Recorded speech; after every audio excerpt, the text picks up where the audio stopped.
আসছিল নৃসিংহদেবের পূজা। পূজার সময় হঠাৎ মাত্র কি হলো? হ্যালো এভরিওয়ান, আগের ভিডিওতে তো তোমাদেরকে বলেছি যে আমি উপোস রয়েছি, কারণ আমাদের বাড়িতে রয়েছে নৃসিংহদেবের পুজো। এখন তো আমি পুজোতে বসবার জন্য মায়ের একটা নতুন শাড়ি পরে রেডি হয়ে গিয়েছি। শাড়ি পরার পরেই তো মনে হলো যে হায়, আমি তো আলতা পরতেই ভুলে গিয়েছি। তাই শাড়ি পরে আমি ঝপাঝপ করে আলতাটা পরে নিলাম। আলতা পরতে তো আমার খুব ভালোই লাগে, তাই কোনো পূজার সময় আমি চেষ্টা করি একটু আলতা পরার। তারপরে তো মা আমাকে বললো পূজার ফল কাটার জন্য, তাই আমি এক ঝুড়ি পূজার ফল নিয়ে কাটতে বসে গেলাম। আর আমাদের পূজার ফল কাটার জন্য মা এই ছোট্ট বটিটা কিনেছিল, যেটা দিয়ে পূজার ফল কাটতে আমার তো ভীষণ ভালো লাগে। তারপর তো এক এক করে আমি সব রকম ফলগুলো কেটে গুছিয়ে রেখে দিলাম। আর মা তো ওদিকে ঠাকুর ঘরটাকে সুন্দর করে পরিষ্কার করে গুছিয়ে রেখে দিয়েছে। তারপরে তো আমি আবার গিয়ে পূজার কিছু কাজ বাকি ছিল, সেগুলো গিয়ে আস্তে আস্তে কমপ্লিট করলাম। আর সকাল থেকে তো সারাদিন না খেয়ে থাকা অবস্থায় পূজার কাজগুলো করতে একটু কষ্ট হচ্ছিল, কিন্তু বেশ ভালোই লাগছিল। পুজোর কাজ যখন করছিলাম হঠাৎ মাত্র কারেন্ট চলে গেল। ওই অবস্থায় কি করব বুঝে উঠতে পারছিলাম না, চারিদিকটা অন্ধকার ছিল, তাই একটা মোমবাতি জ্বেলে দিলাম।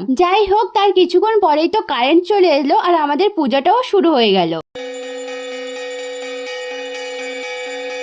বাড়ির পুজো কমপ্লিট করে আমি আর মা দুজনেই গিয়েছিলাম আমাদের এখানে মন্দিরে পুজো দিতে যাওয়ার জন্য। যাই হোক, ভালোভাবে তো সব জায়গার পুজো শেষ হয়ে গেল। এরপরে তো বাড়িতে এসে আমি শাড়িটা চেঞ্জ করে নিলাম। আর সারাদিন তো কিচ্ছু খাইনি, তাই প্রচন্ড খিদে পেয়ে গেছিল, তাই আমি প্রসাদ খেতে বসে পড়লাম। আজ তাহলে আসি, বাই বাই।